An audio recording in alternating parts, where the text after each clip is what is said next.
السلام علیکم ورحمۃ اللہ وبرکاتہ۔ ایس ڈی ایجوکیشن چینل میں آپ تمام کا خیر مقدم ہے۔ پارلیمانی طرز حکومت کا تعارف 8ویں جماعت کی شہریت کے سوال جب ہم پہلے سبق کی دیکھ رہے ہیں۔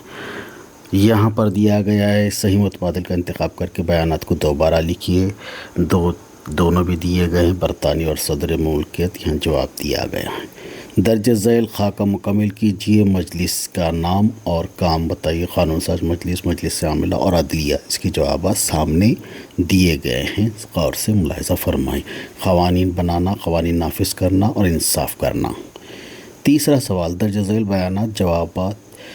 بیانات و وجوہات کے ساتھ واضح کیجیے بھارت نے پارلیمانی نظام حکومت کو قبول کیا، کیوں قبول کیا؟ اس کے بارے میں تفصیل سے اس کا جواب دیا گیا ہے، ملاحظہ فرمائیے۔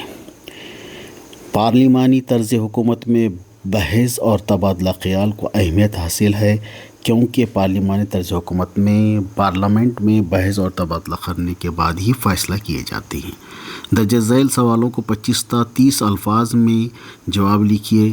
ذمہ دار نظام حکومت سے کیا مراد ہے؟ جس نظام حکومت میں مجلس عاملہ اپنا کردار ادا کرتی ہے اسے ذمہ دار حکومت بولتے ہیں۔ صدارتی طرز حکومت کی خصوصیات بیان کیجیے۔ صدارتی طرز حکومت کی خصوصیات حسب ذیل ہیں۔ اس طرز حکومت میں قومی صدر کا انتخاب حزب مخالف جماعتوں کا کردار اہم کیوں ہوتا ہے؟ اپنے خیالات تحریر کیجیے۔ پارلیمانی اور صدارتی دونوں نظام حکومت میں حزب مخالف جماعتوں یعنی اپوزیشن پارٹی کا کردار اہم ہوتا ہے۔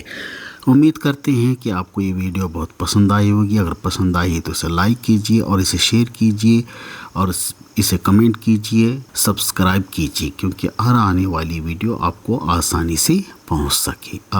اللہ آپ کا حامی و ناصر ہو۔